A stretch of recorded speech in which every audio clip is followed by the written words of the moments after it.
The single most predictable thing about American open-wheel racing is the fact that it has always been in flux. From the moment the Indianapolis Motor Speedway first unveiled the idea of the 500-mile sweepstakes, it became the location of a century-long power struggle that made and unmade motorsport in America.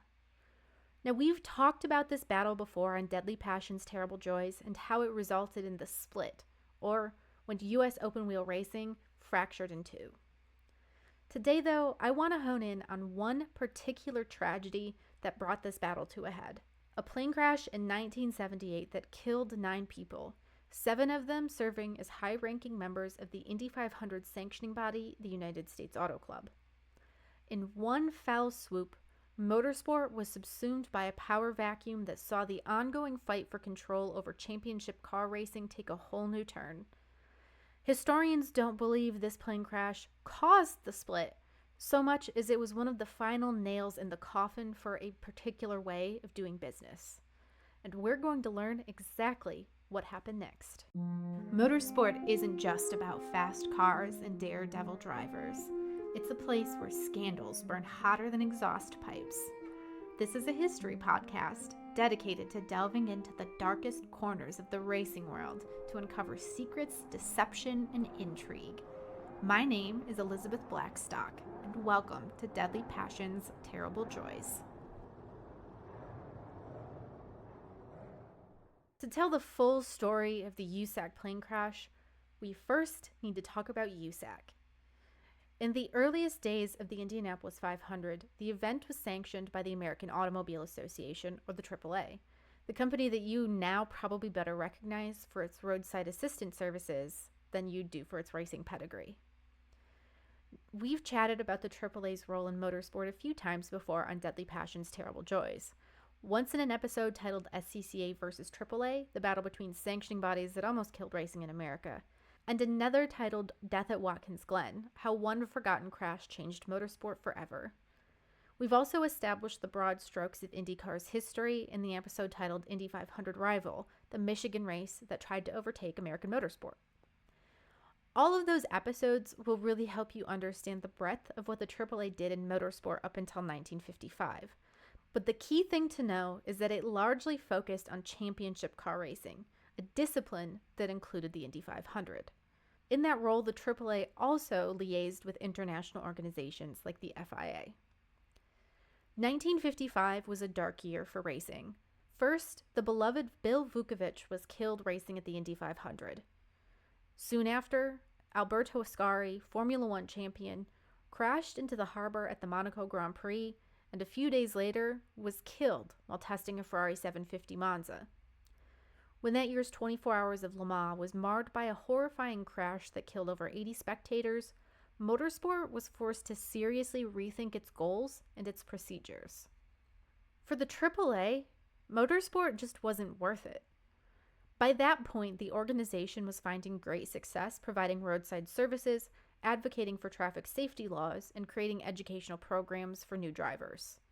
So much of its mission statement relied on protecting drivers that motorsport, which was perceived as becoming increasingly dangerous, completely contradicted that mission. That meant that soon after, the Indy 500 was left without a sanctioning body. The SCCA was a firmly amateur organization, while NASCAR prioritized totally different styles of competition and technology. So, Indianapolis Motor Speedway owner Tony Hallman determined that he'd start his own sanctioning body, and that his sanctioning body would be in charge of the coveted Indy 500. Thus, in 1956, the United States Auto Club was born. USAC was immediately recognized by the FIA and largely picked up where the AAA had left off. At this point in time, the Indy 500 was a staple on the Formula One calendar in order to justify the series calling itself a world championship. Even though only one F1 driver had attempted the race during the period where it was included on the calendar, having an American sanctioning body on good terms with the international motorsport world was clearly a benefit. Right from the start, USAC had a big vision in mind. It wanted to become the premier sanctioning body in the United States for all kinds of racing, be that grassroots competition, championship car racing like you see at the Indy 500, land speed record attempts at the Bonneville Salt Flats, and even runs up Pikes Peak. Particularly critical here was the fact that USAC threw out a lot of the old conceptions of legal versus outlaw races. If you remember from my profile last year on Black Racer Rajo Jack, outlaw races were any events that weren't sanctioned by the AAA. And if a AAA sanctioned driver competed in one of those events, he would be barred from ever being allowed in big AAA sanctioned events. That included the Indy 500. USAC decided right from the get-go that any driver, regardless of his primary affiliations, could compete in USAC so long as he followed the rules. Then that driver could go right back to their normal series. Former racer Dwayne Carter was chosen as the director of competition for USAC, and he said, "We feel that by making this decision, we are allowing all drivers in the country to compete wherever they feel they have the best opportunity of making a living and without suffering any penalty." This sounds promising, and for a while it was. There was a certain level of organization overlaid on racing, and USAC saw an opportunity to become the body responsible not just for the Indy 500, but for the midget racing series where potential Indy 500 talents cut their teeth, as well as for various forms of lower-tier stock car racing that NASCAR had ignored. But by the end of 1956, it was already clear that all was not well. Speaking to the Indianapolis News in September, driver Jimmy Reese asked, "When are we going to get a rule book? The AAA had a book, but it isn't worth a damn to us. You go to a track and one fellow says it's this way, another says it's that. If we had a rule book, everyone would know what was right." There were also concerns that USAC was taking on way too much, way too soon. As midget promoter Red Morley said, "I don't think we're getting a fair shake. We need you, and you need us." Supplier Dick George also raised concerns about USAC-sanctioned stock car races, saying, "We want to help.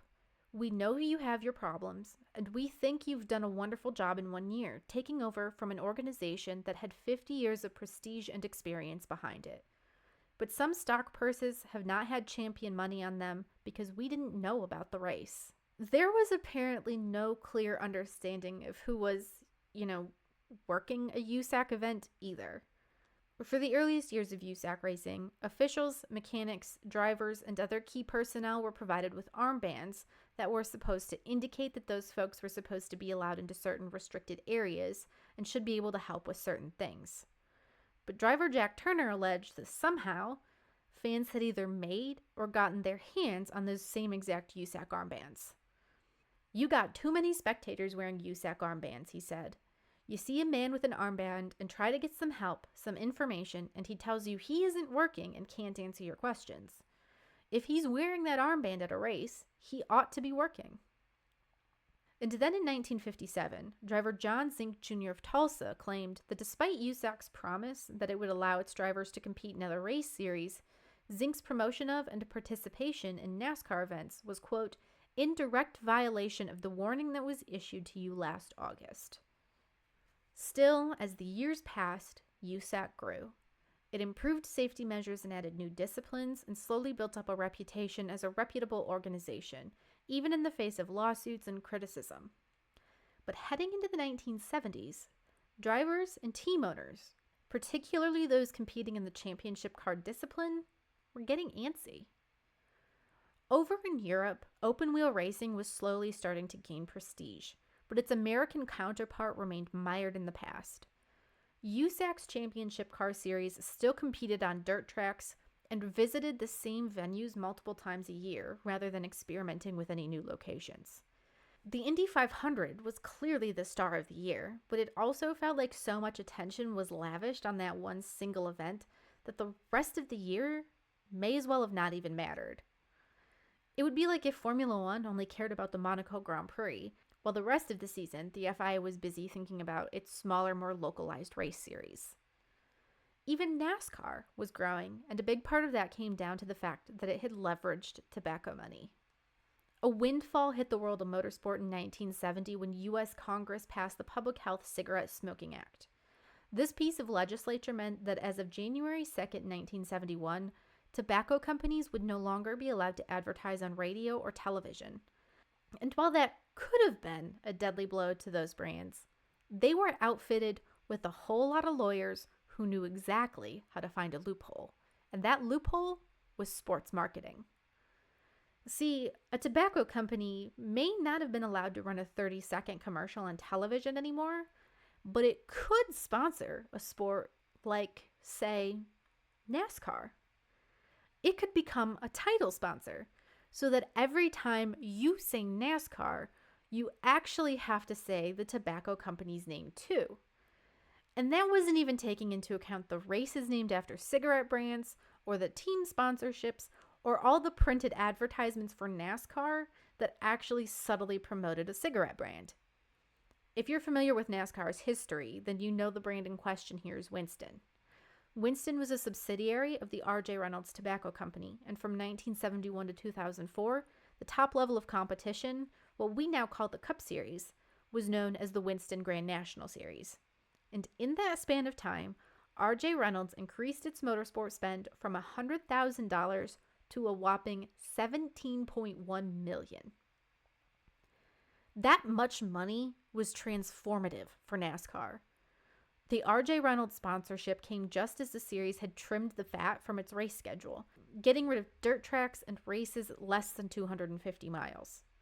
The goal was to guarantee that drivers could and would compete in every race, and that the whole operation would become more professional.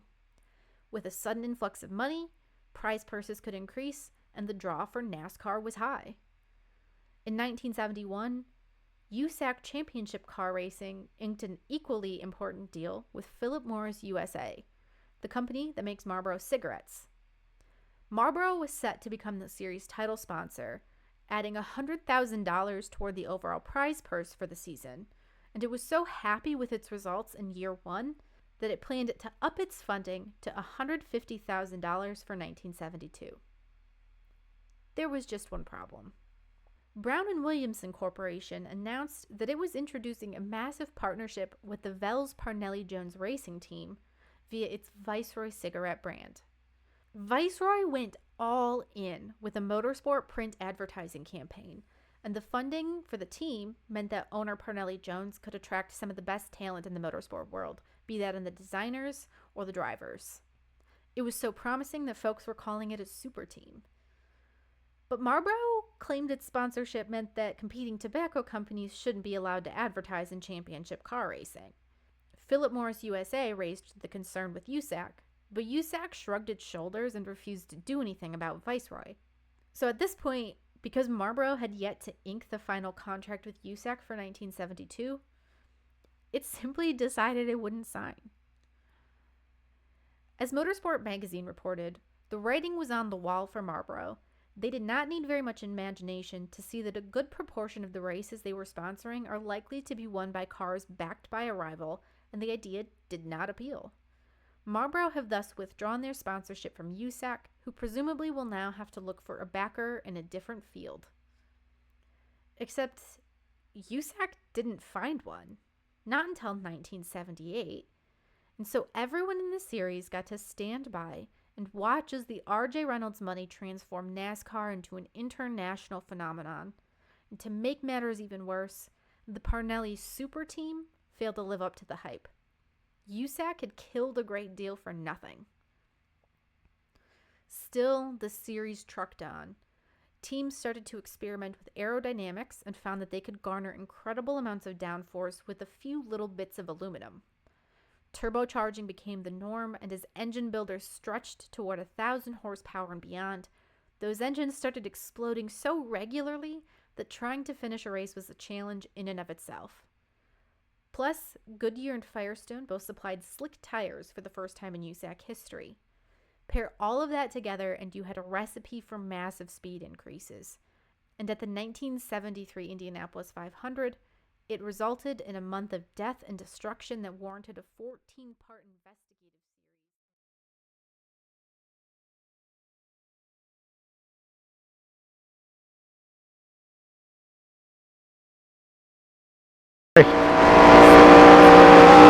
What Kyle said, it's going to be Sonoma, Break Week, Dega, Chicagoland, and then the finale at Charlotte. Pit lane speed limit tonight is 35 miles an hour. And the last thing I do want to say is you probably don't want to go too wide through the corners here. Set up your passes wisely. We will be watching that after race and post-race review. Any questions? Is it Charlotte Mobile? Any questions? Pussy? Is it the Charlotte Dirt Track?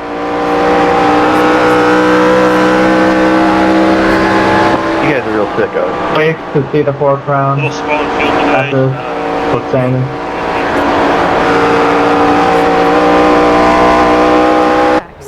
Soon Hey, sometimes it tickles, sometimes it burns. What should I do? played a stronger role in the makeup of the championship car season. It looked This wouldn't be an issue for you, Chandler, if you just showered more often.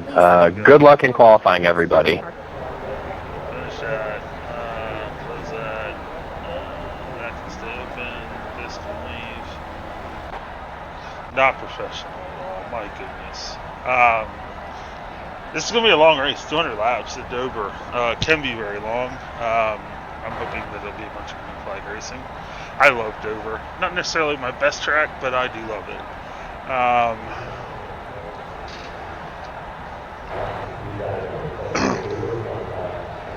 If practice is any indication, this is probably going to be a 5-person race. Oh, actually, a couple guys got in here.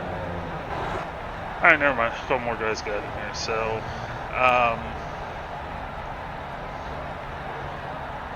maybe only 17 for the race? 16? I don't know. I think the open setup's definitely scared some people away, which is too bad because Dover's a great track.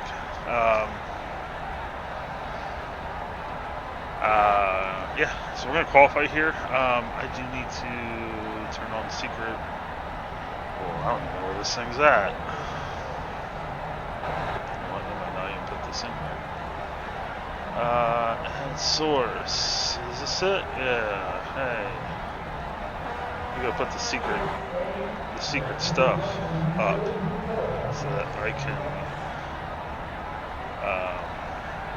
bring up the setup. I don't think I'm gonna make that change. I made a change in my setup. My setup's a little too loose on exit. I don't really like it. Tried to change it, tighten it up, but it tightened the middle up too much. So I think I'm just gonna deal with the loose off because I want it to rotate in the middle, and we'll just do throttle control through the exit. Qualifying, I have no idea.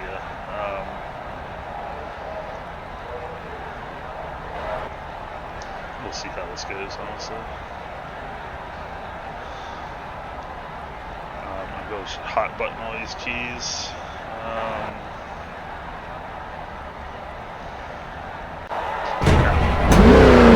Let's see what we need here. We're looking for a flat.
Mic off. Mic on. Right back here. Just a second. Mic off.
Mic on.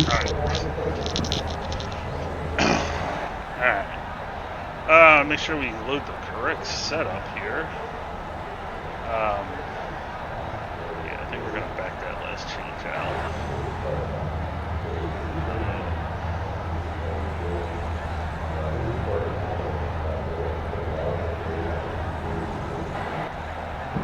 Yeah, I got full. Let's try this again.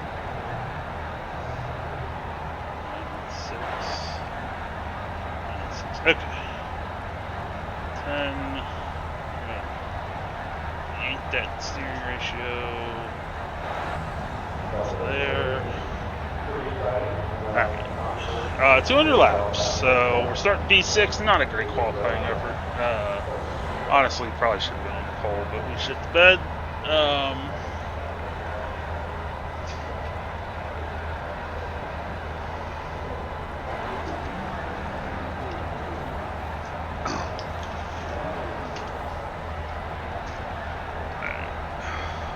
We have 3 sets of tires. Yeah, we can't make it on fuel from here, Temper. That's in the background, too bad. I did not. The estimated SOF is I did not fix the wheel. 2,304. So they're still squeaky. Alright folks, I think we only get one pace left here with it being a mile, so just heads up on that.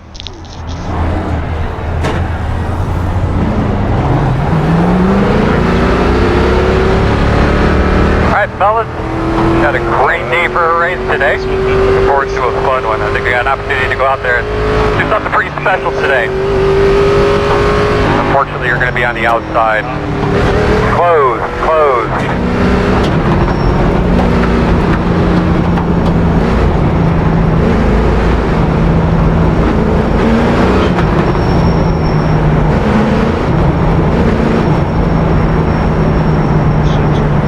Ed, I am saying I do like how you got the numbers on the car. Ed will. Thank you.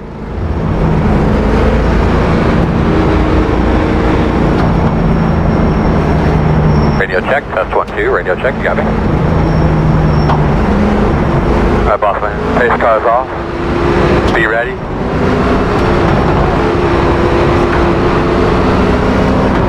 Green flag.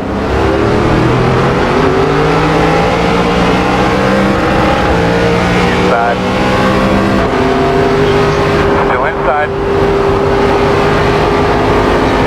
Still there.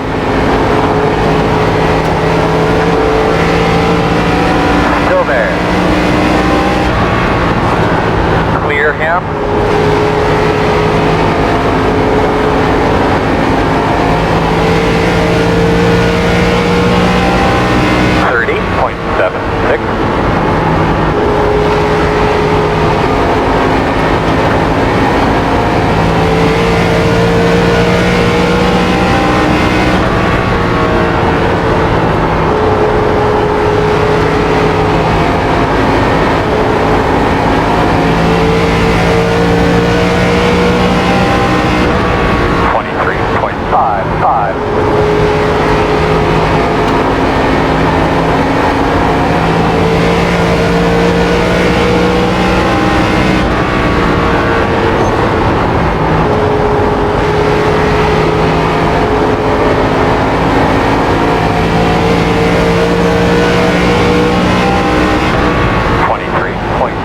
that was your fastest lap position.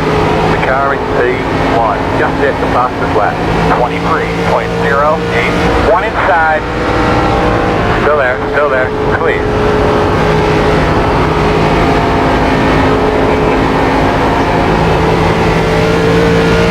Big blink on the 06 for Mason, so keep your heads up. Yeah, I still don't see him.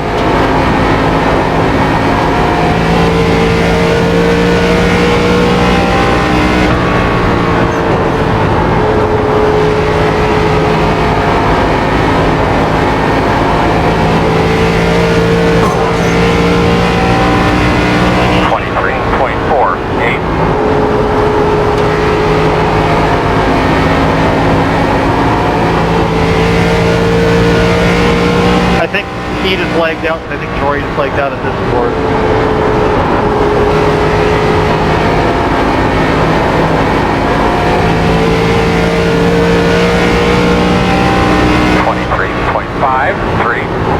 The leader just did a 23.33.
outside. Still outside. Clear high.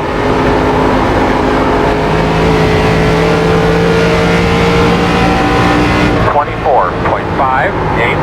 Keep working that track, bud. Doing good. The lead is at 24.25.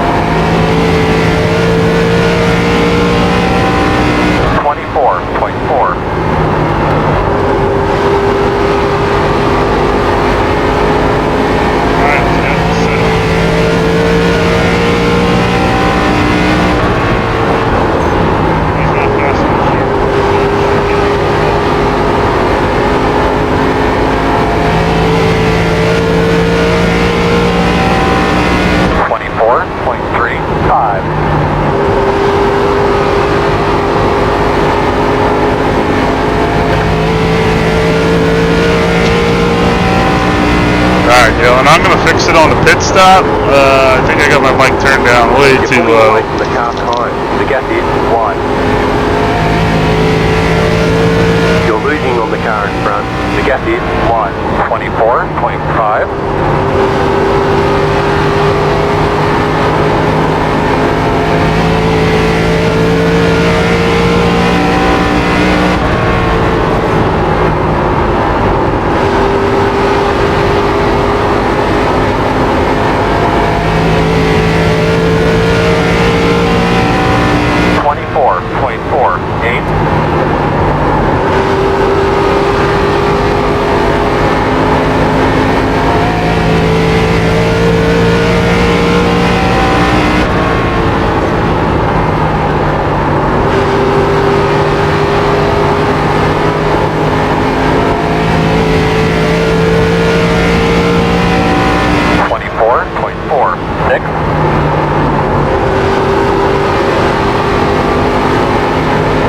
Car 37 has taken the lead.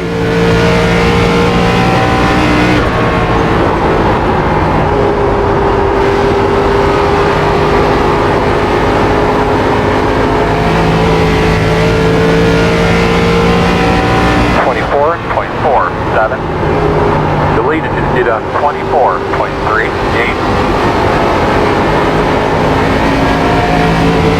Inside. Still inside. Earl, get these punch cars on the way. I'm on it. Clear low.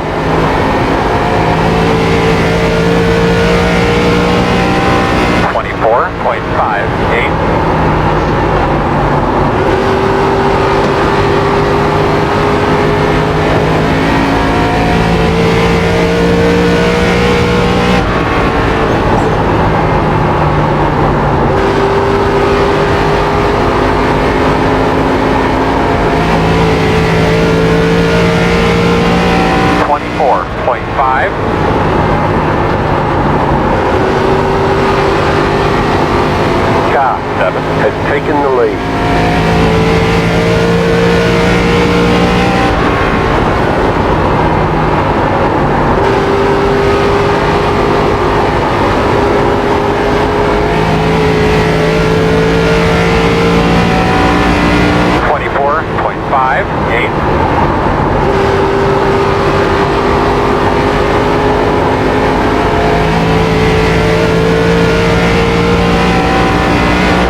Those tires, nice and smooth.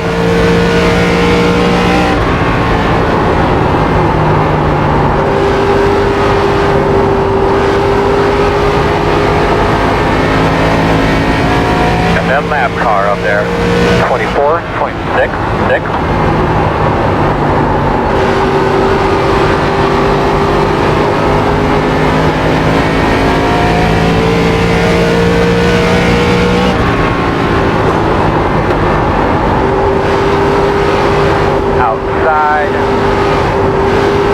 Clear high. Get him out of the way, Earl. 10-4. I'm on it. 24.76.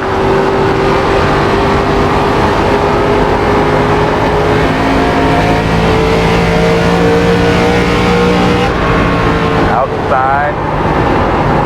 Clear.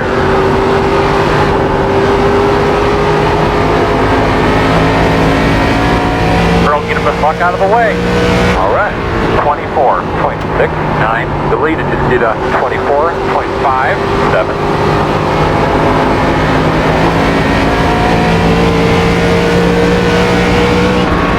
Outside. Clear.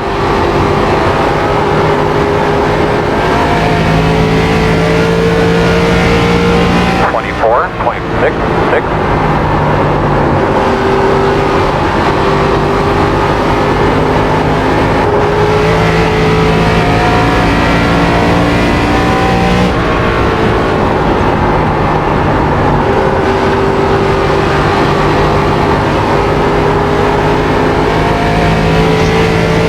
Hello. Apparently my mic's messed up, so trying to fix it on the pit stop.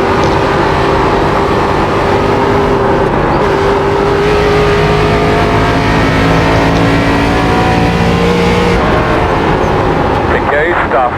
Be deliberate.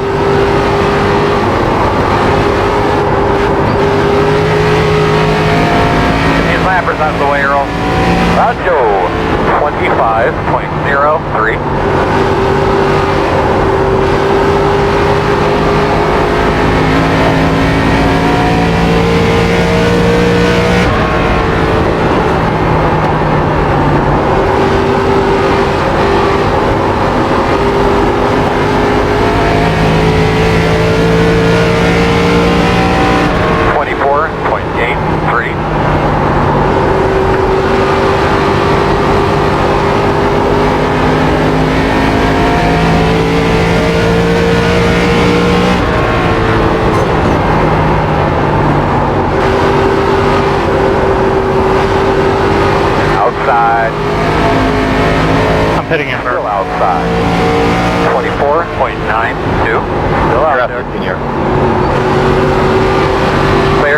clear, clear, clear. Car 37 has taken the lead.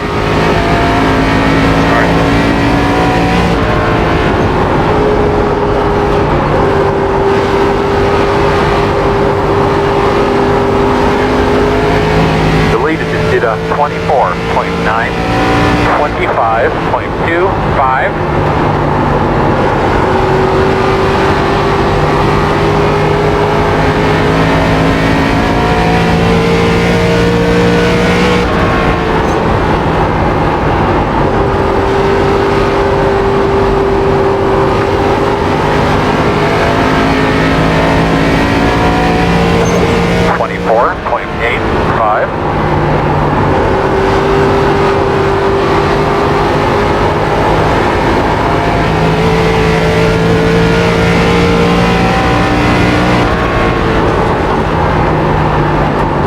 Inside.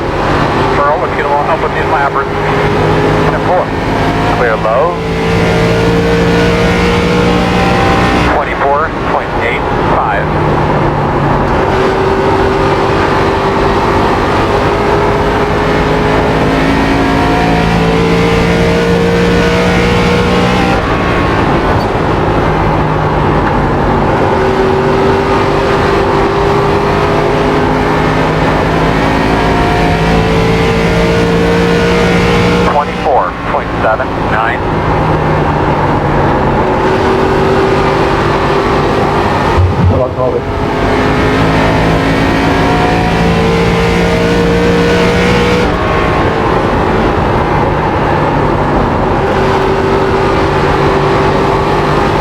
Going in now.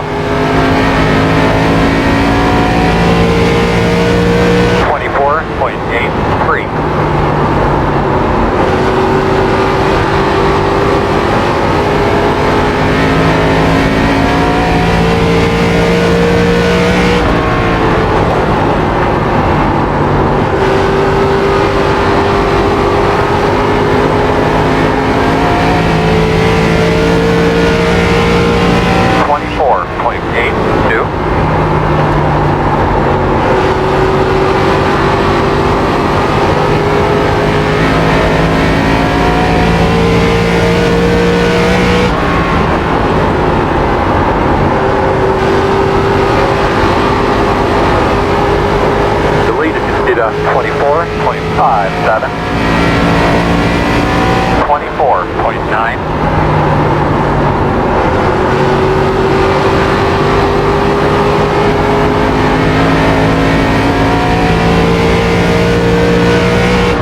you on me, bud?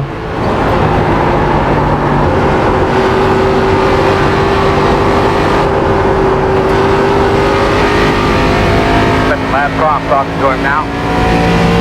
25.14.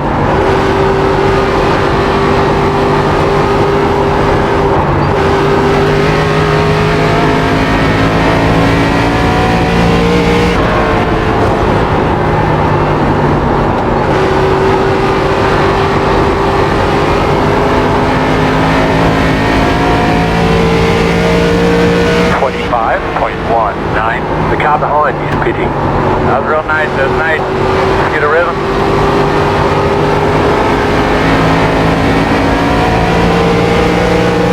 Working the outside.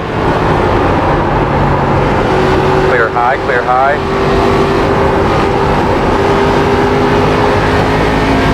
Sorry. 25.14.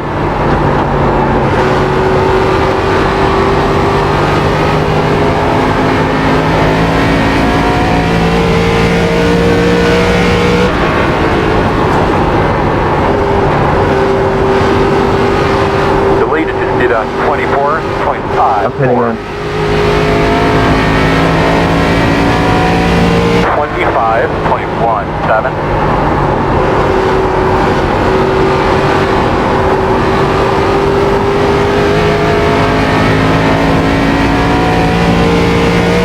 The car behind you, PD.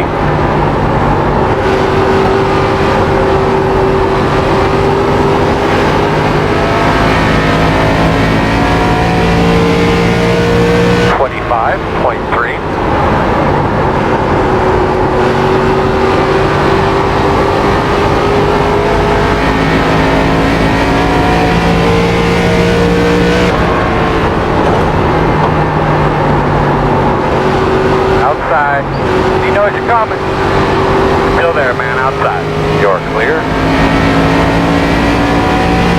25.29. Outside. Earl, let's get a little help with these lappers. 10-4. Still outside. Heading out.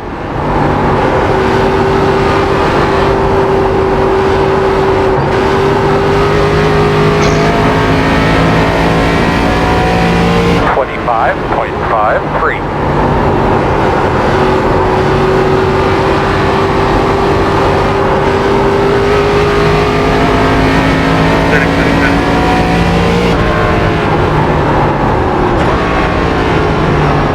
Get him out of the way, Earl. 10-4. I'm on it.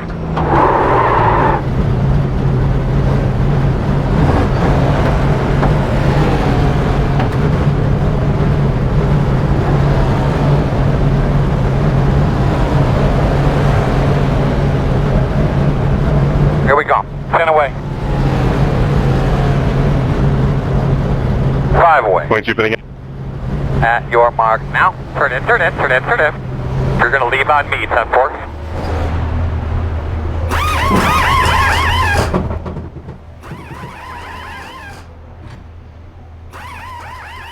Oh, no wonder you guys couldn't hear me. I had the freaking volume cranked at 100. Okay, let's go, let's go, let's go, let's go.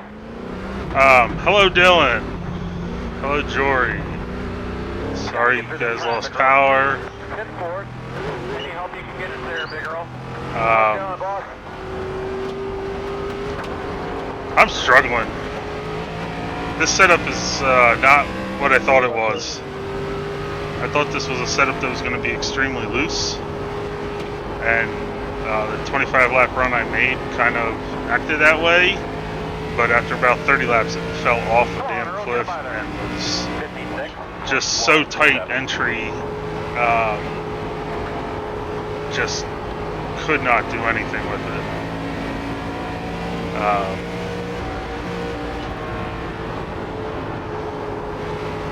Outside, 3 wide outside, 1 outside, clear high. Outside. I can tell he's a lap down. 23.81. So, I don't know. I think we're in trouble here unless we get a late race 20 lap run to the end or something.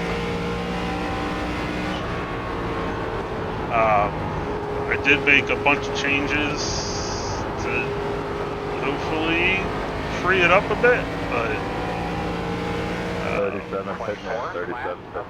Outside. not very confident. Outside, clear high.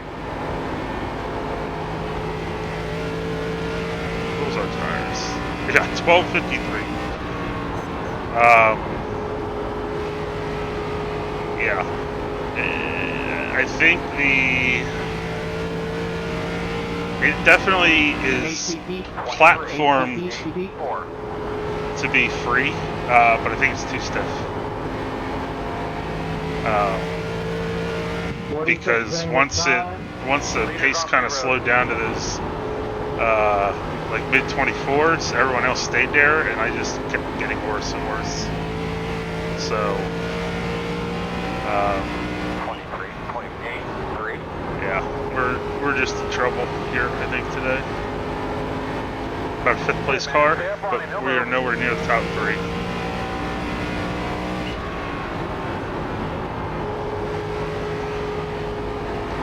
So I guess I should have made a longer run in practice. I thought 25 laps was good, and it felt pretty good. We were running 24 flats, and I thought that was feeling pretty good. If anything, I thought, it might be a little too free off.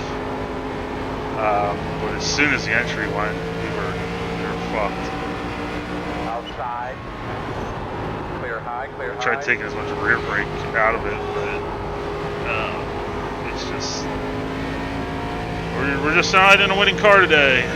24. I'll tell you what, though, this is a very, very ARCA-like race. Though we have got like 3 really fast cars that are vying for the win. And we've got some other guys that are just really struggling out here and multiple laps down. So very much an ARCA race in that sense. 24 flat. That'd be smarter. Get ourselves a solid top 5 today.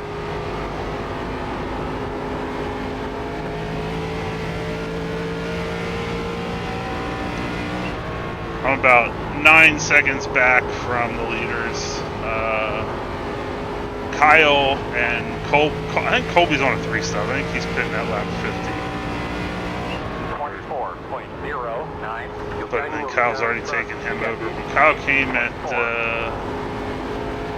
60? 65. So he came a little earlier than everyone else. That was probably a smart idea. You're pulling away from the car behind. Spaghetti 3.9. 24.02. Oh, there went my power steering again. Dover does this for whatever reason. I don't know if it's the constant signal that it gets, like that it gets no brake, but like every now and then it just will cut out for a corner. So very disconcerting when it happens. 24. I also can't remember if I ever had to run a non-force feedback wheel. It would feel very weird.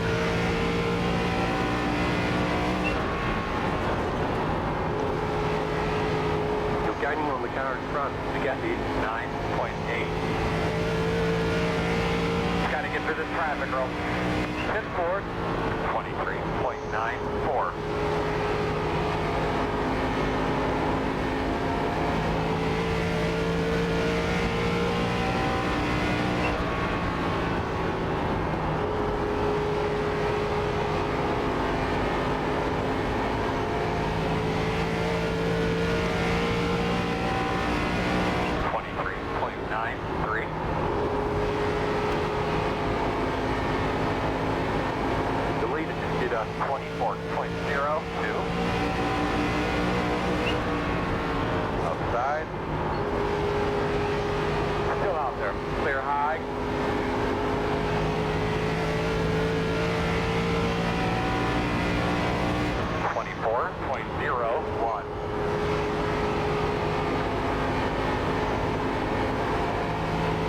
Gaining on the car in front. Spaghetti 7.7.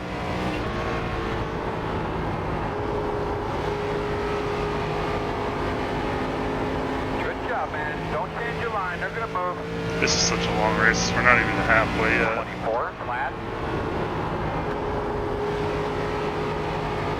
I mean, time-wise, we're doing all right, but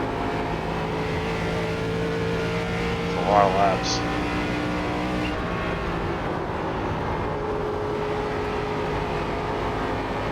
A lot of laps, and I'm not used to not being good on the long run. That's usually where I'm better. 23.94.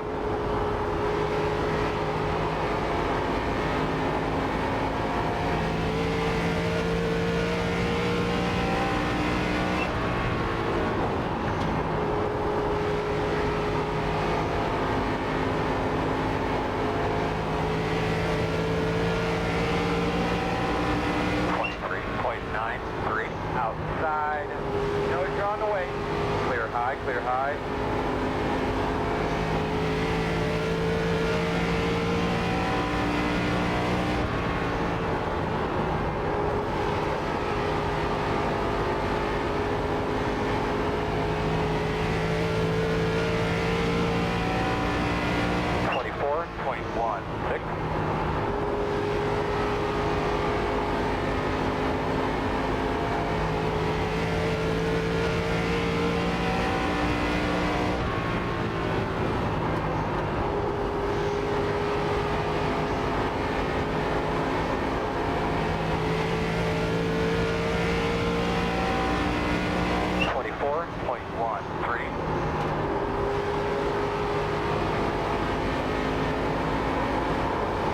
It'll turn middle there, but it will not turn on entry. I don't know if I'm driving it wrong or what, but like, maybe I just need to be driving the piss out of it on entry. 24.19.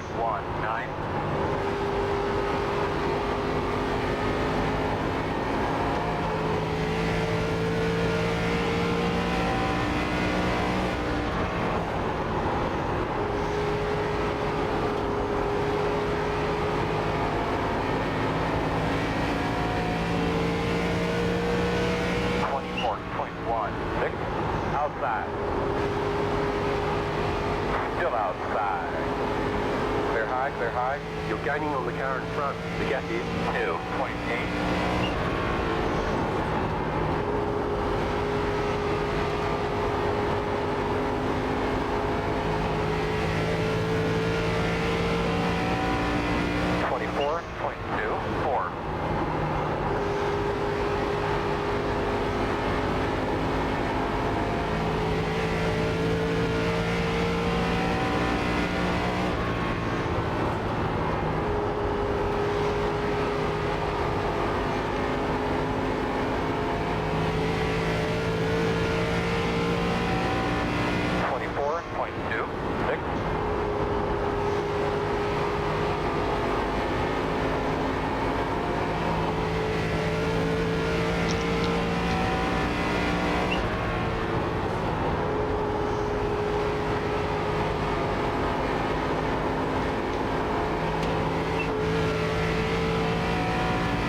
Gaining on the car in front. The gap is 1.3. 24.18.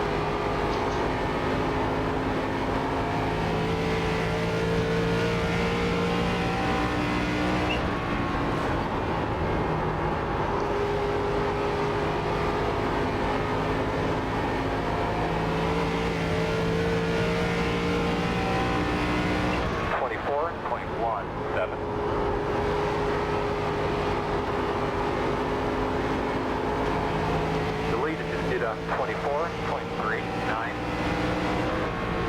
Outside. Clear high. Got to get through this traffic rope. 10 forward. 24.34. Good job, bud. Straight smooth. Doing great. Doing a good job. I'm Colby. I'll probably come about now.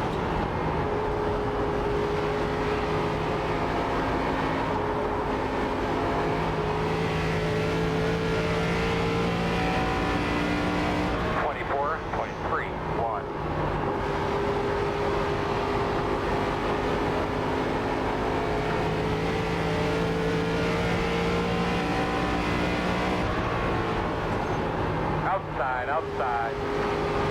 Clear up top.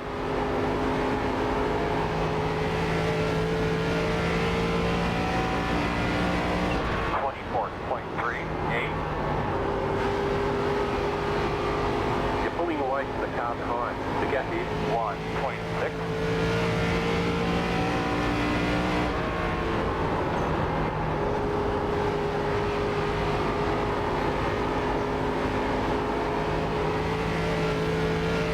Yeah, which this is how it was the whole run. Just a little edgy. A little tight on entry, a little tight middle, but definitely rotates. On exits, just on edge. Something's going on with the balance, but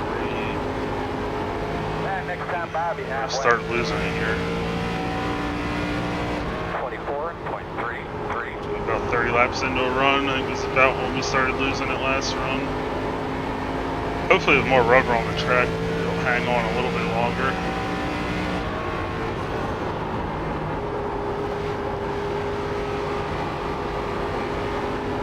Tell you what, that short pit, That's it, man. Get up to his bumper. with 12 laps, 24.4. Kite and Mike, really worked out for Kyle. He's still 2 seconds ahead of him. About a 10th slower lap, but 24.49.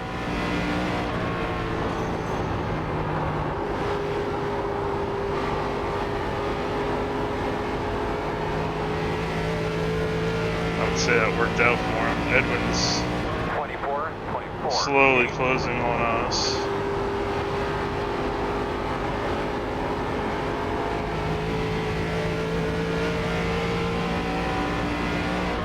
Yeah, I'd say, honestly, I'm about a 5th place car.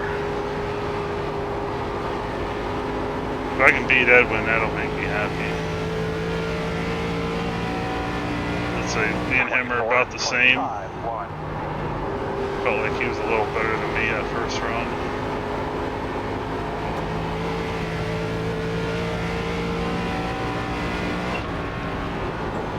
Hoping this run took it a little easier early in the run. Hopefully it'll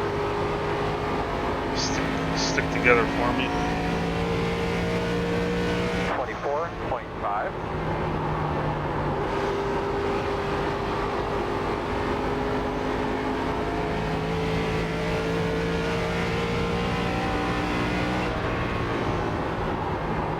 Get him the fuck out of the way. All right.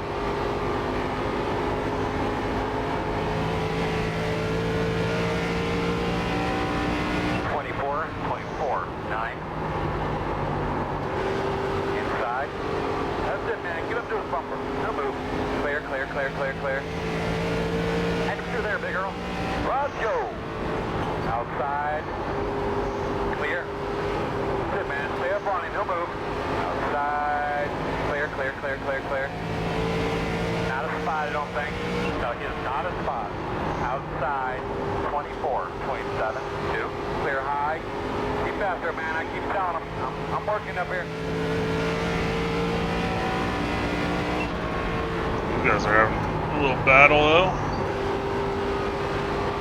Chandler and Eddie, 9th and 10th. 24.5, 8.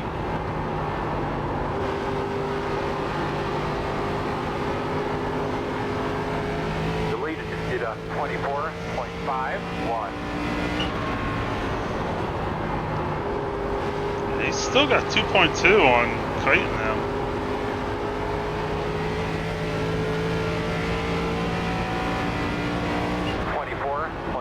So he'll be coming, what, like 130,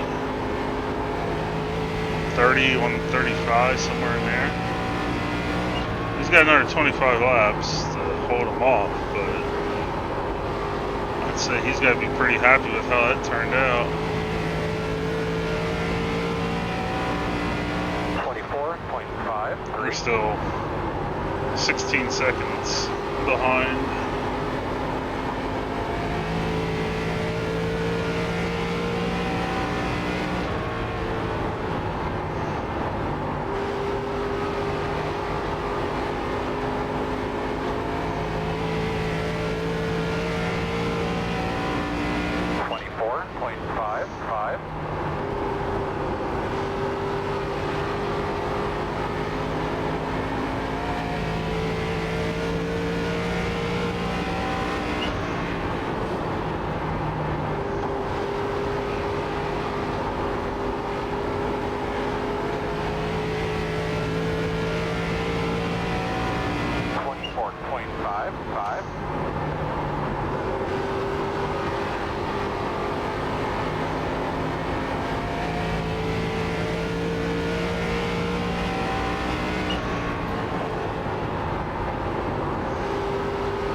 Ahead of us. 24.54. You're pulling away from the car behind. The gap is 1.7. Andrew and Edwin both hit the wall there on the exit.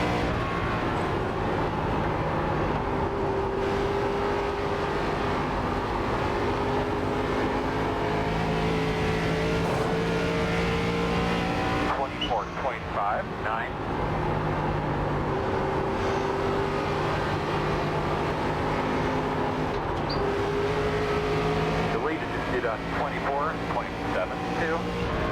Outside. Clear.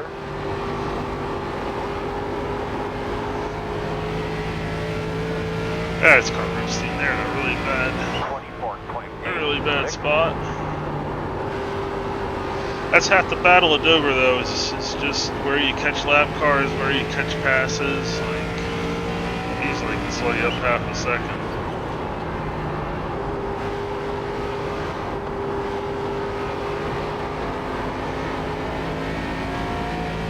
Kyle's still 2.4 ahead.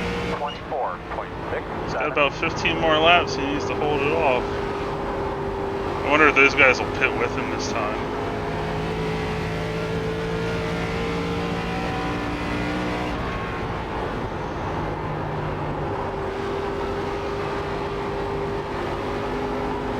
God, I think they will. 24.64.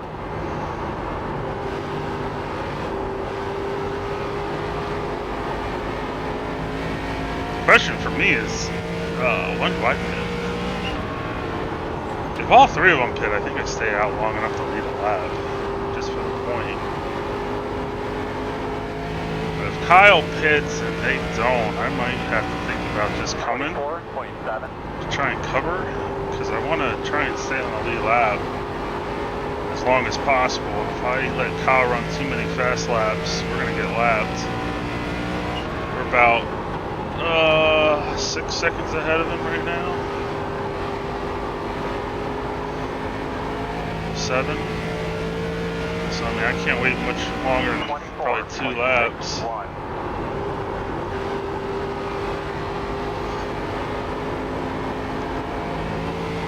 But I'll be willing to go with the lead lap if all 3 of them pit. Then I'll stay out as long as we can run okay lap times. 24.61. Inside. Earl. I'm through there, brother. Clear.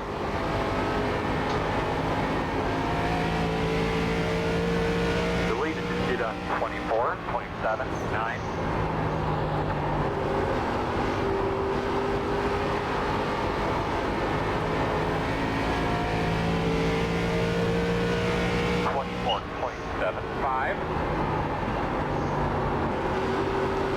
Nope.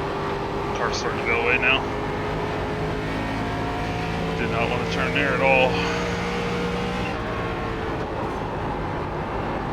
He knows you're coming. Putting next time.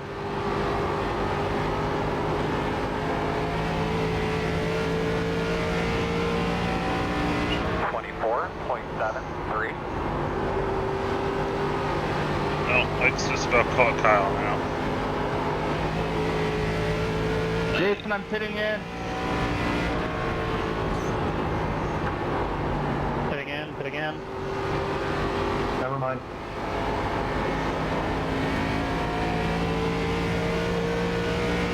24.8. 95 going in.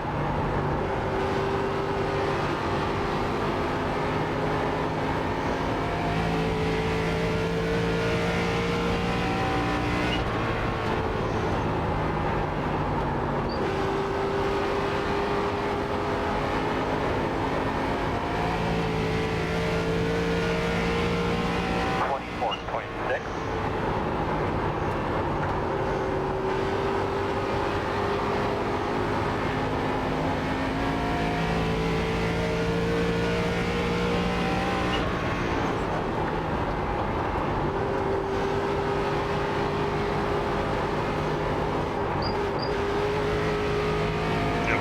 How many laps? 53. Now it's starting to fall off. 24.75.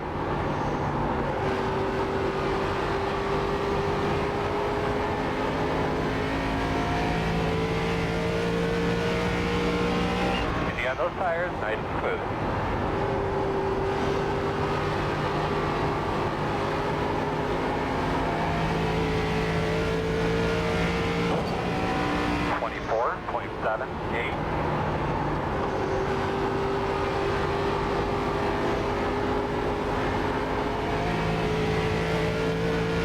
The lead is just at 24.86.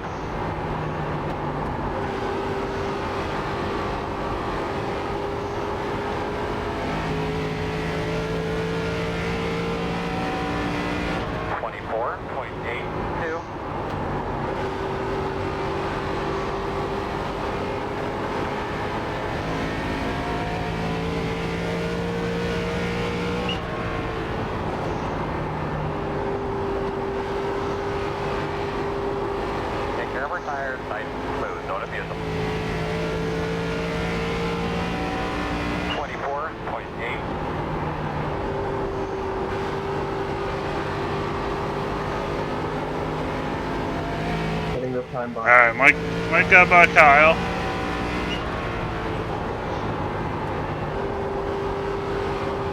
That was 64 laps since Kyle's last pit. 24.8. You gotta figure maybe he'll let Kite get by him and then come.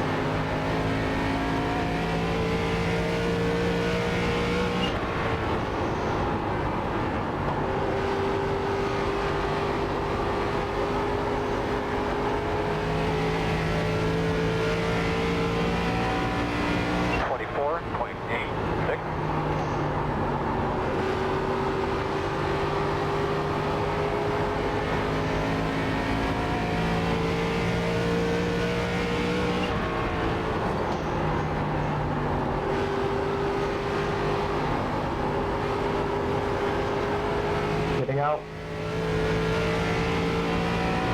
24.83.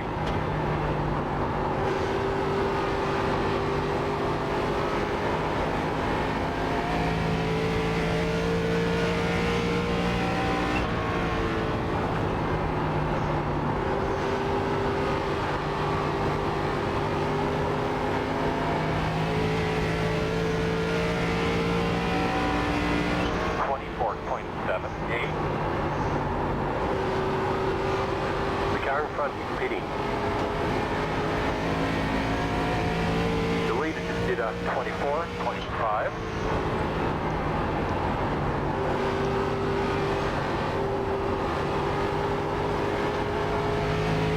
Alright, so Kyle's on 64, 66, 68 on his stints. Yeah, but straight smooth. Good job. The car behind you is pitting.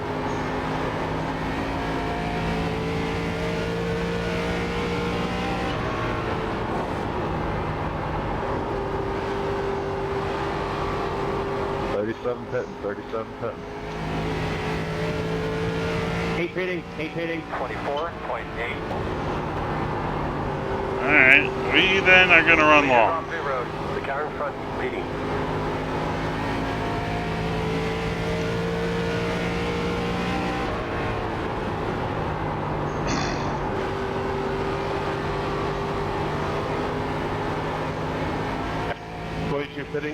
Pitting.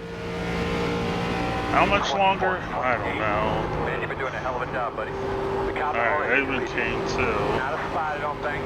No, just not a spot.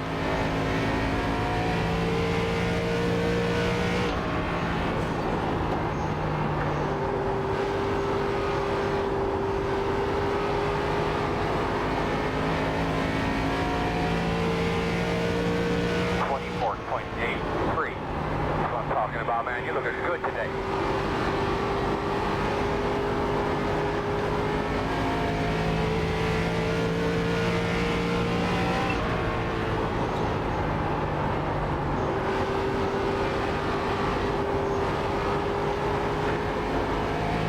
Inside.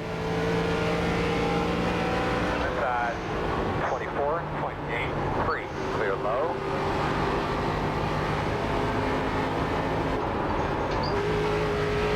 Nope, don't have the grip to do that.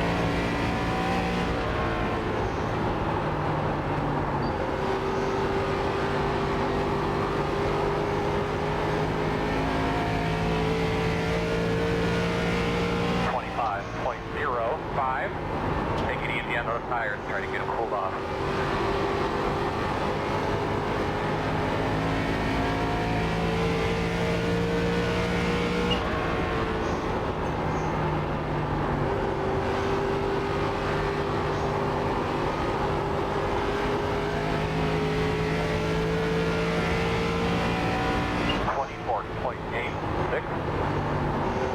Outside.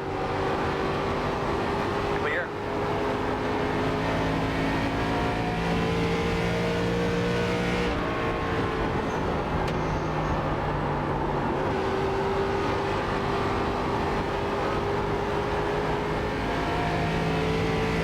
Gotta get through this traffic, girl. 10 forward. 24.86.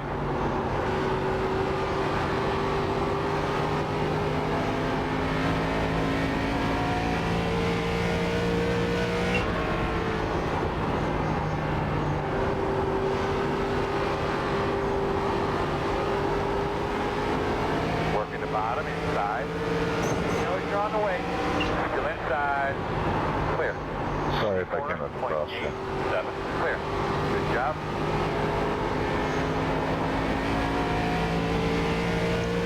Pretty good.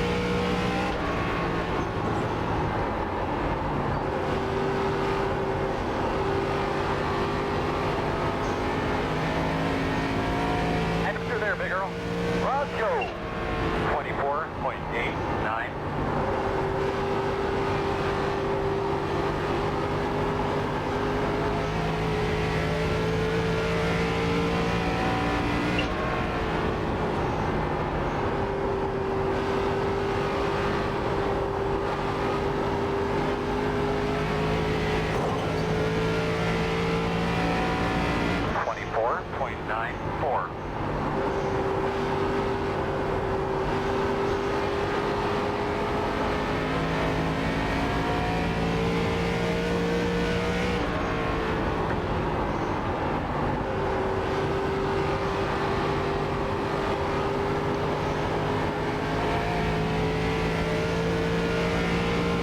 .94.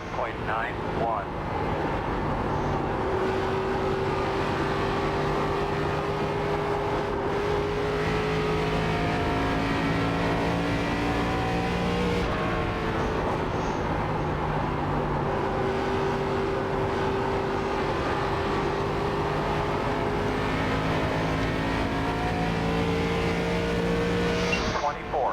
.97.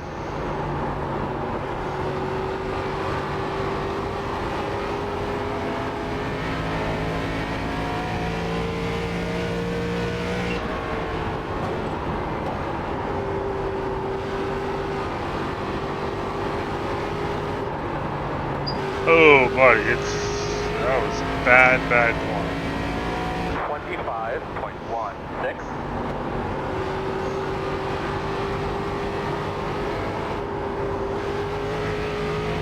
Hitting a slap.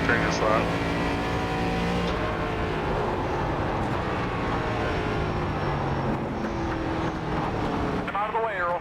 Standing right next to him, bud. Already told him twice. Earl, let's get a little help with these lappers. All of a sudden, it just would not turn.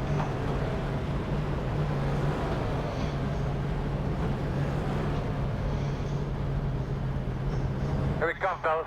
10 away. 5 away. Alright, shore mark. Now, turn in.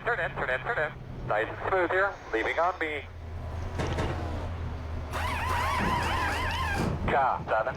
Taking the lead. 1945. Not much better. Man, I felt it as soon as it hit 20. Go, Mango. 0 speed. I hope I didn't get a speeding penalty there. We got one more set of tires. That's it. Noise are coming.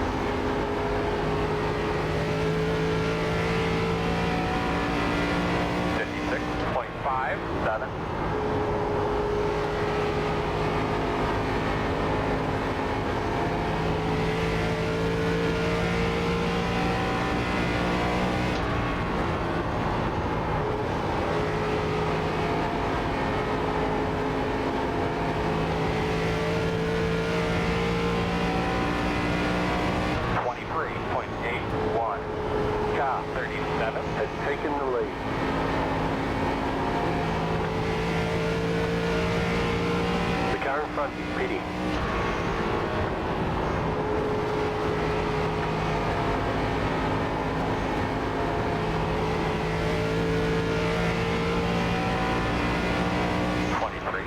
.65.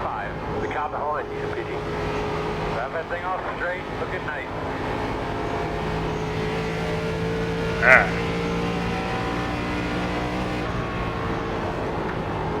Back to 5th. I don't know that we catch it. We're really far behind. 3.79. Do a 14 lap fresher tires, but I don't think you're going to make that much of a difference.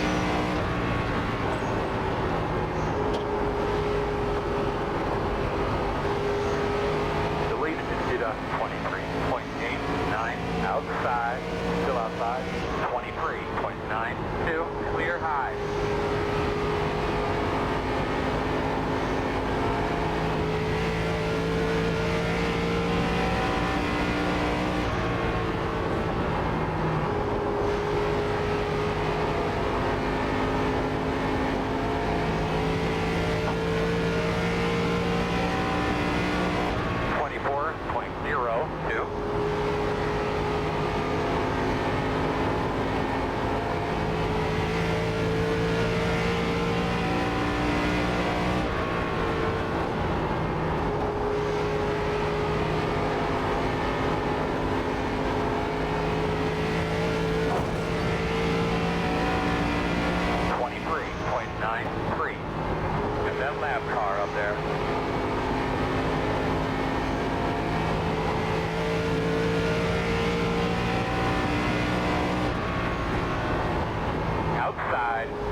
Gaining on the car in front. The gap is 9.9, 23.99.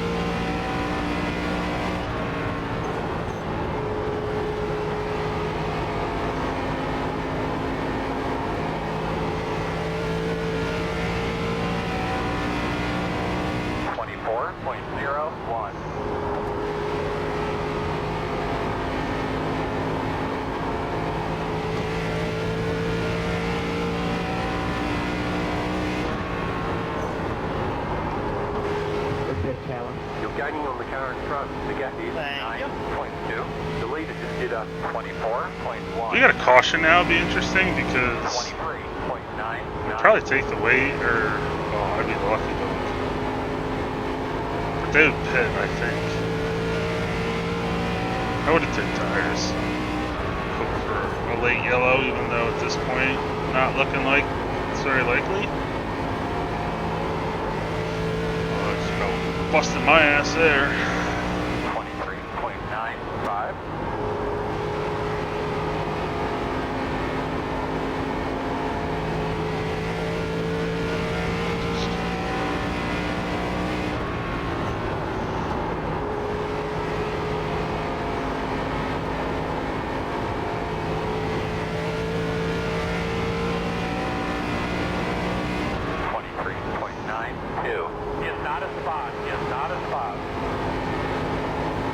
We're still like 7 seconds behind the leader.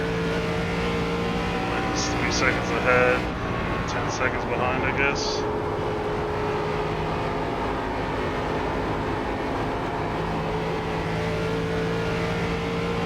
Outside. You gotta get through this traffic, girl. Pit forward. Clean. 23.88.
24.58, 24.17.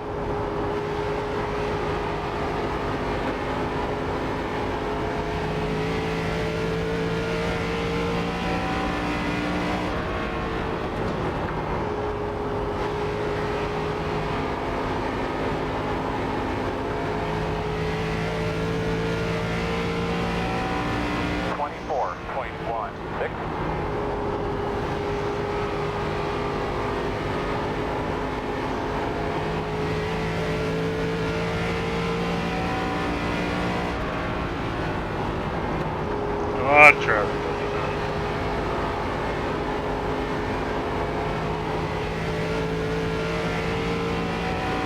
They're trying to wreck each other for 4Q. 7.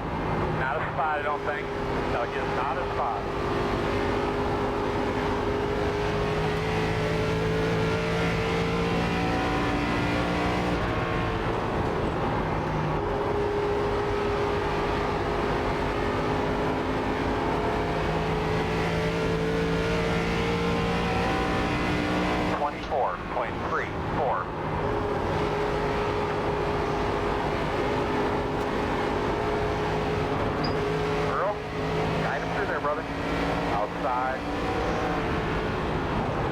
Outside, and that lap car up there. Clear, clear. That's unlucky. I caught them at absolutely the worst time. 24.83. Clear outside. Good up, my man. Tell him you're on the way.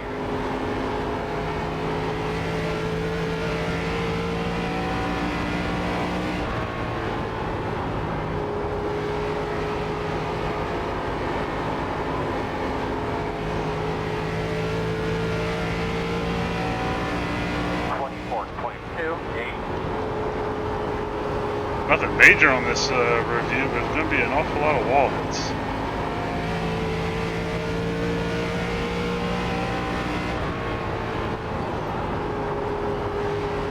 Outside, outside. That's it, man. Get up to his bumper. No move. Clear, clear outside. The lead just did a 24. Man, Mike's falling way off. 24.1. 2 seconds back, 30 to go. I don't think he's getting that back. I wonder if he's hit the wall or something.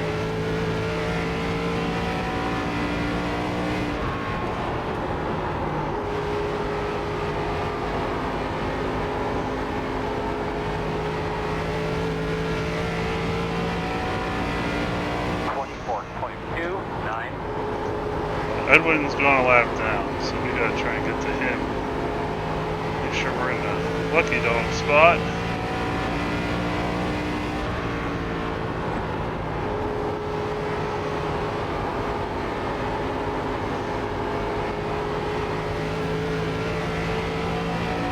Outside, 24.21. Clear, clear.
the bottom.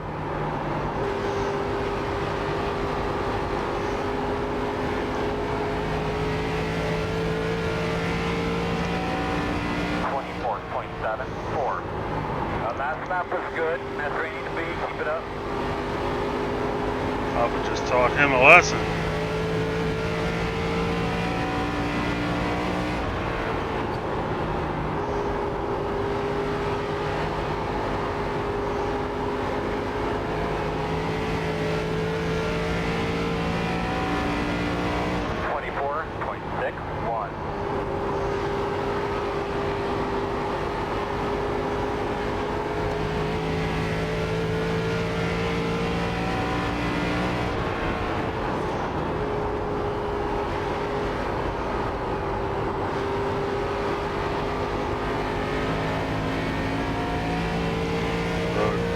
Really hurt my tires. This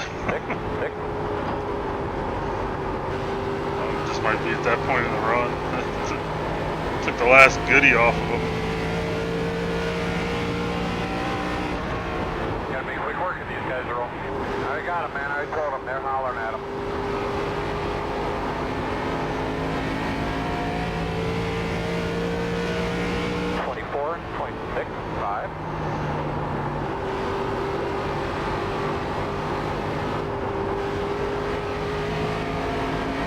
Outside. Still out there. Clear high.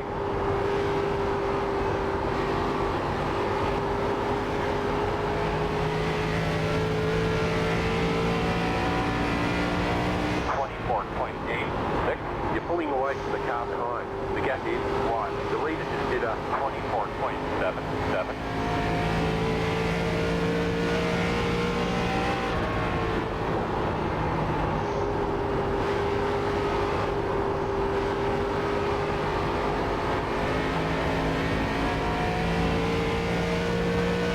24.65.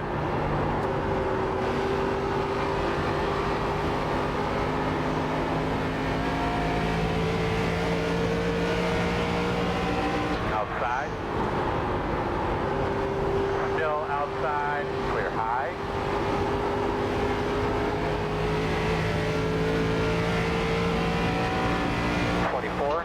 .72.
The leader just did a 24.75.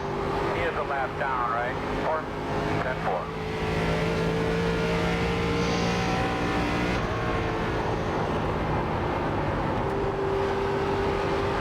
Outside. Clear outside. 24.69.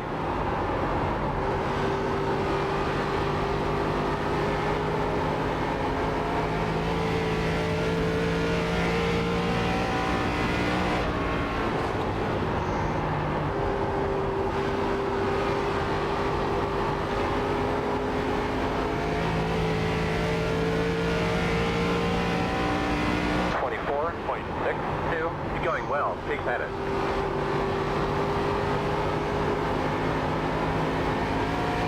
I'll have to say, the competition has been mighty cordial today. Outside. Clear. I'm gonna get a front row view for this battle for the win, aren't we? Roger. Inside. Clear him.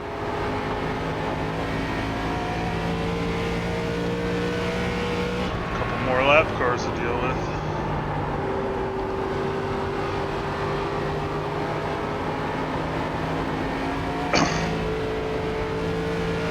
Should be 2 more laps. 24.77. Inside. Door quarter clear.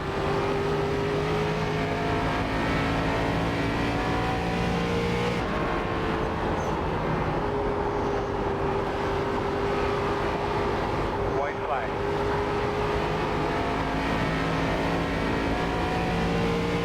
25.48. Oh, Mike, I need you to get him.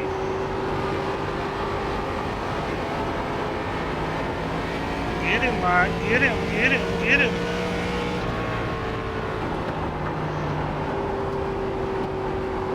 Get to his outside. Inside. Clear. Doing kite.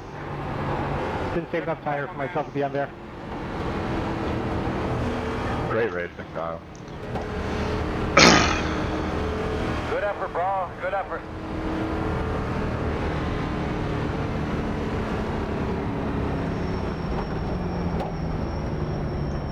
Good job, Kite.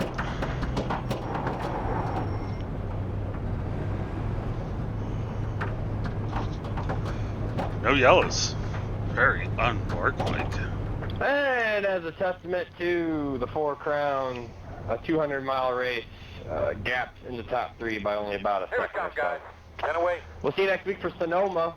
Tell your friends and family it's a road course, and it might not be the easiest track you've ever driven on, but it'll certainly be a track you've driven on.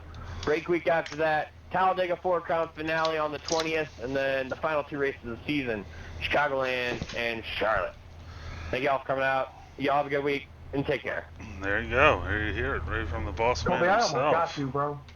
I was creeping up there. Ugh, man. Your mic's not working. Or our tires. 53-59. So much better that last run. I think I went down on the left, up 2 pounds on the right, and I think I went down on the rear 2 pounds, and I took like 8 rounds of wedge out of it, and finally that last run was a lot better. But my God, that setup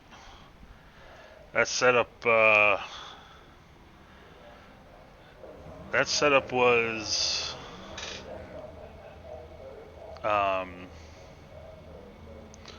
setup was frustrating. Kind of showed one thing in practice, but it was like I apparently need to run like another 10 laps longer of a run, because it was like when the entry speed slowed just that little extra bit, it went completely tight. So put that in the old memory bank. Definitely want to feel freer, I guess. So alright, we're going to get a whiskey. We'll be back. We'll take a look at the race. I don't think there's a whole lot to look at, to be honest. So, be back in a couple minutes.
Mic on.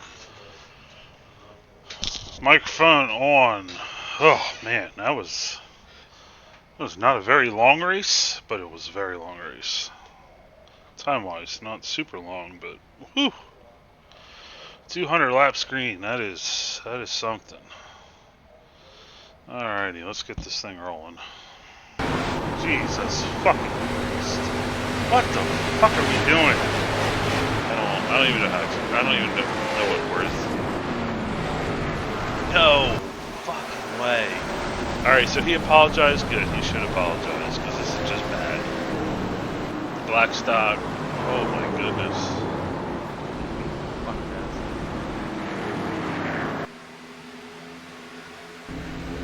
that. Got some saltiness.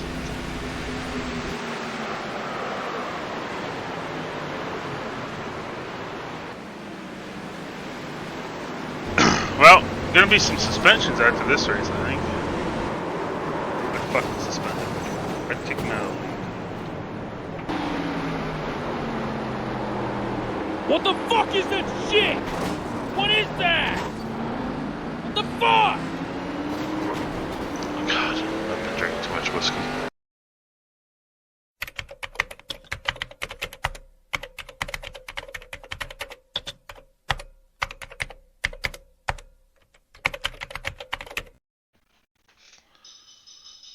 Hey, read the warning, alright? If your feelings get hurt because you watch this, that's on you, not on me. Also, I have a potty mouth. Sorry. No, you know what? Not sorry. I'm a grown adult, and I'll choose the language I want to use. Also, not an admin. So, you know, take what I say with a grain of salt.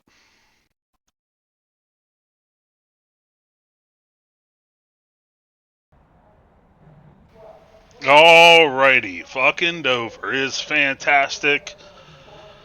Mike McConville, his arm's hurt and he's sweaty. The same. That was a lot. I was not expecting 200 laps of green flag racing tonight. Kudos to everybody out there. Good job. But that was not on my bingo card tonight. The three of you were definitely the class of the field. My setup was nothing. I thought it was okay. And for like 25 laps it was, but once it slowed to like 24 threes, it got super tight. Especially that first run. I made a bunch of adjustments on both pit stops. Finally at the end there I got it half decent, but just still not quite what I needed. So I love Dover though. Such a good track. I wish we had a couple more cars out there, make traffic a little bit more interesting, but even with what we had, it seemed like there was a bunch of battles going on throughout the field. So I love this track so much.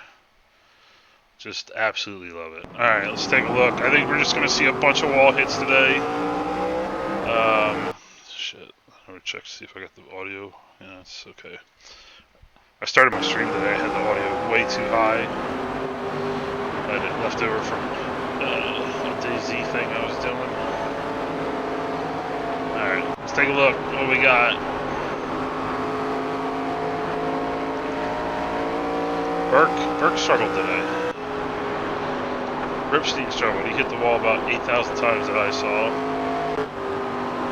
I don't know if you guys have anything that you know we should look at. Let me know, because no cautions. I didn't really see anything. I think at one point Edwin either tried to check up for somebody or got into somebody. I'm not really sure. I just know he lost a bunch of time. It was a very long run kite. Was not expecting that today at all. I thought for sure we'd have a couple yellows.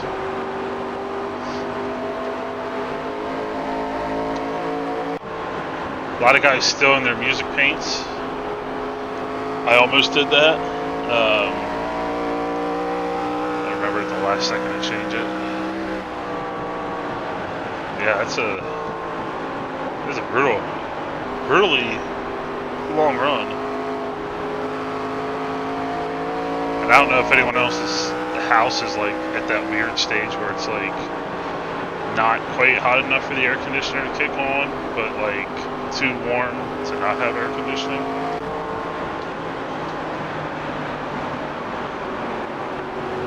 Music paint's your only paint, nothing wrong with that.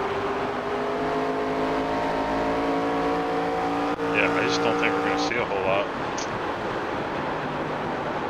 I mean, guys did a really good job, especially in the middle of the race there, because guys started really pitting at different times. Like Colby, I think he did a 3-stop strategy, like every 50 laps. And then some guys were running long, and other guys were, splitting it up even. So not only did we have a lot of different pace in the field, we had guys on all kinds of different strategy, but I thought guys did a really nice job. At least everyone I was around, as far as like giving room, recognizing what was going on, realizing when a guy on new tires was coming through and getting out of the way or giving him a lane. It was a really, really respectful race. I think we're just in an iRacing cycle here on old tires.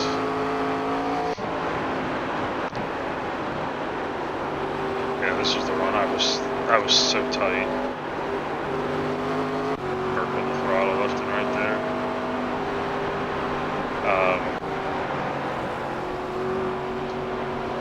I guess he's just always trying to pit. There's some close racing for the lead.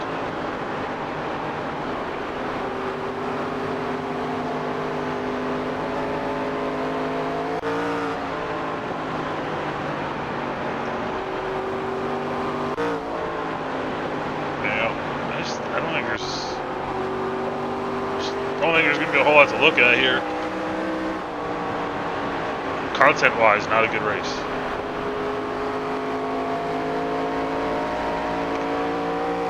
Yeah. Yours definitely dropped like a rock. I was in a very similar boat.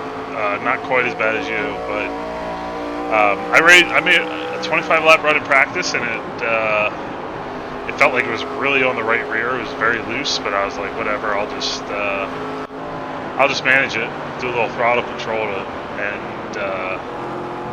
it was like as soon as the pace slowed just a little bit, I went from just a little bit free, a lot of yaw in the car, to just plowing, especially on entry. It was still a little free mid to off, but I was just plowing the entry, just could not get it to turn. You missed your pit completely? Alright.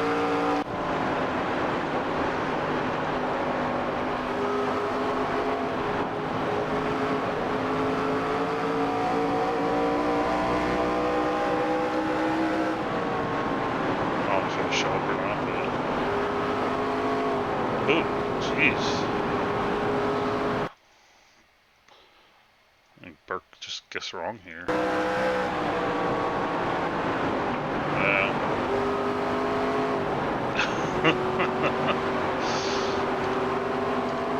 That's the challenge, man. You get like new tires and you're ready to rock and roll, and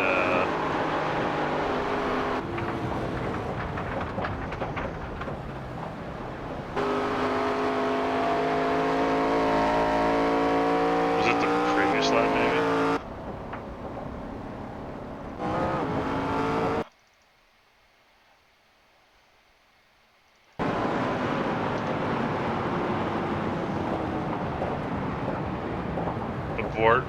Abort. I'm a little surprised this didn't bring out a caution. I'm very surprised it didn't bring out a caution. I'm surprised iRacing didn't flag that. A good decision not to do the reverse on the on the apron. That would have gotten messy.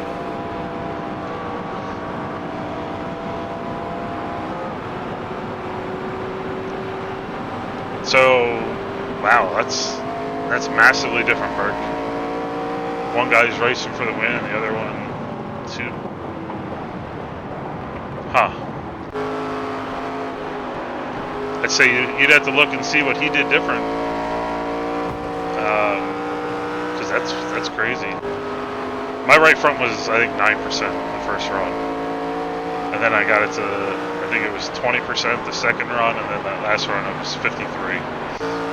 Obviously more rubber on the track helped, but I also made a ton of changes. Poor Mason, I guess they lost power or something. So he was a bunch of laps down, came back to soldier it out.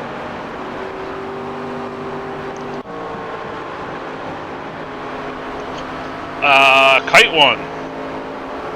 Kite's the winner.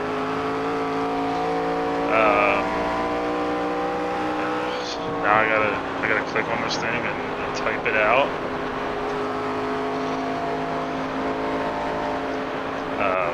Yeah, I don't think there's gonna be a whole lot else to look at.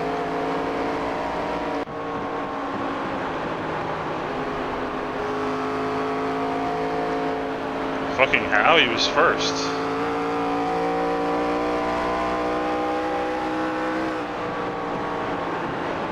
Oh, I saw that one. Yeah, you were going for it. I was rooting for you because Kyle's ahead of me in the 4Crown standings, so I was rooting for you. Yeah. Well, you got on pit road. God. Ooh.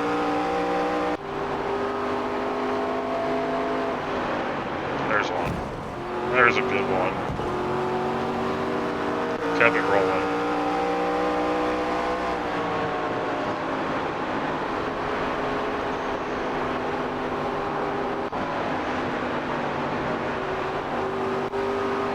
Yeah, just a whole lot of nothing here.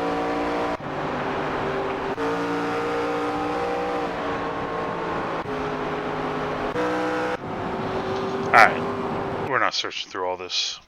It's just a lot of tires worn out, slow. Let's jump to Mike here. Final 2 laps. He was going for second. It was a race, Blackstock.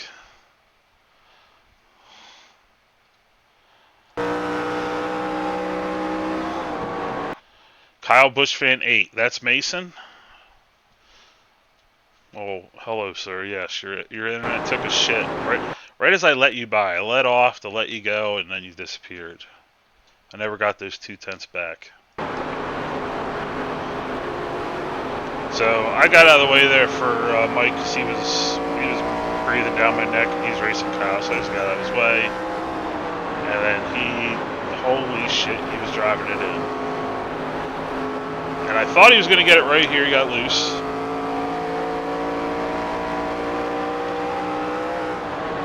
He sails it off in there again, and then I thought he was getting it. I thought he had him right here. Yeah, he's a little too loose.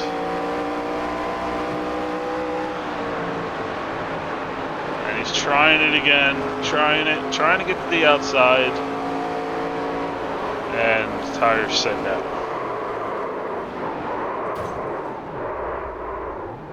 You know what? That's pretty good. All you did was kiss the rear bumper. That's pretty well.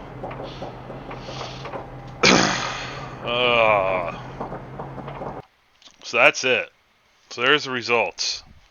Kite won, Kyle second, Mike was third. They're the only 3 on the lead lap. This was a very very ARCA race.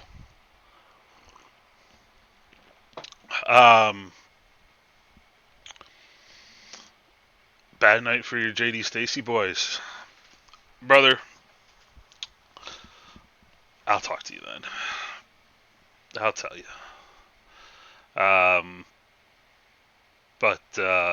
Yeah. I think I probably could have stayed on the lead lap if I had pitted with everyone, but when the top 3 all came together, I decided to just do something a little different. Stay out, lead some laps, try and catch caution. Edwin's 5th. And yeah. And Samuel, I think he said his power went out I think he jumped in the stream. Said his power went out, so yeah. But no cautions, so pretty good deal. I don't know where my dad was at. I guess he decided to drink beers tonight instead, which that's okay.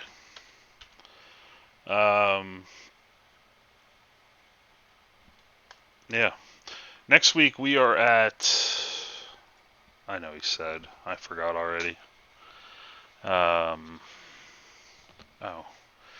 I keep wanting to go to the Discord and I forgot. We have a website now.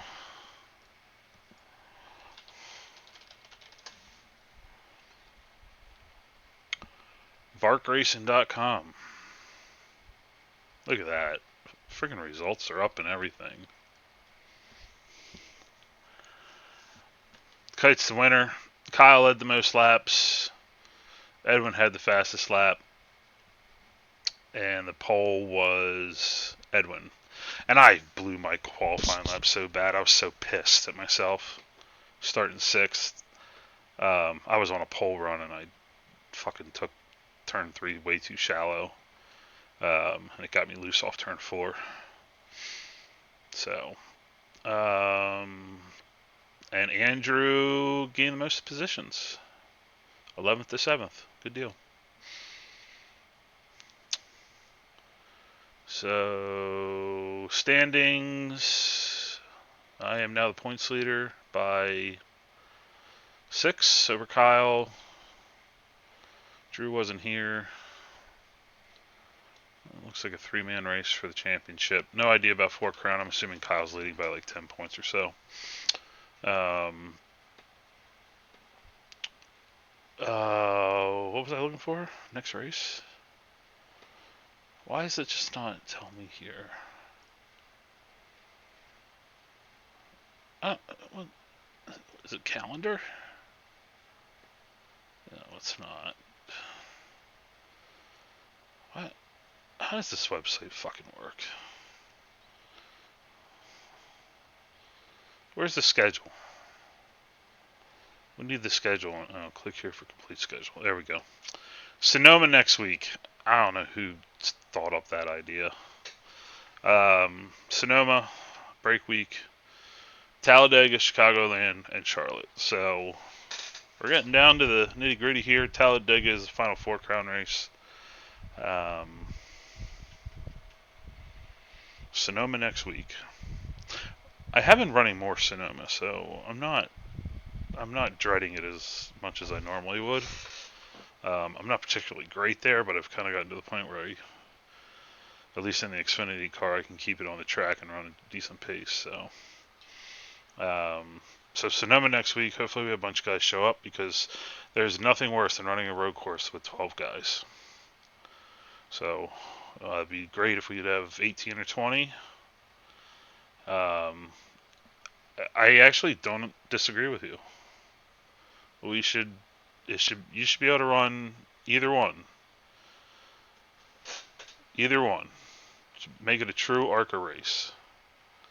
Maybe if we petition hard enough, we can have that.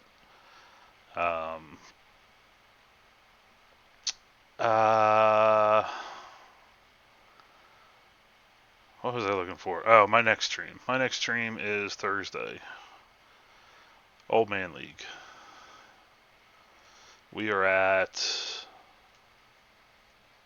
Bristol.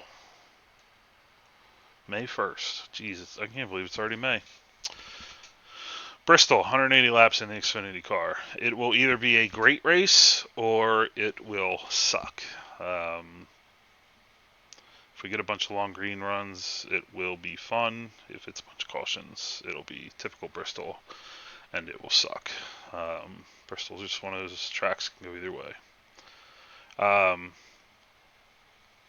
Big thank you guys to everybody for tuning in. Finally got the metrics high enough that this channel is now monetized. I'm not expecting anybody to subscribe or cheer with bits or anything, but it's still cool. I'll get my mom to use her Amazon Prime to make a Twitch and subscribe to my channel so I can make my $2 and be just like the VARC admins. Yeah, it was cool. I think that's it. So yeah, thanks for everyone for tuning in. I also, actually I forgot, I'll probably post it in the Discord. But I know some of you said you hate Twitch. So I've started uploading everything to YouTube. I think it's this. There we go. So there they go. And then all the VARC ones are there, and the OBRL stuff's in its own ones. I've only got the last 4 races, but I'm going to start uploading everything onto there. So if you prefer to go back and watch stuff on YouTube instead of Twitch, it'll be on there. You can take a look. I'm just uploading raw videos. I'm not bothering to edit it. It won't be up till the next morning because I've got Xfinity internet, and our upload is like 18 megs, which is total trash. Fiber is being dug in the area. Hopefully soon I will have 500 down and up, and I can actually upload a video in like 10 minutes instead of 2 hours. So until then, it'll be the next day. Thanks everyone for watching. Congrats to Kite. Great job on your win. Mike McConville, it was good seeing you out there. I know you're a big Dover fan as well, and you ran well. So it was a good fight for the win. See everyone next time, next week, or if you're bored on Thursday, come watch the Xfinity race. Watch me blow my pit strategy like I always do. Have a good night. See you.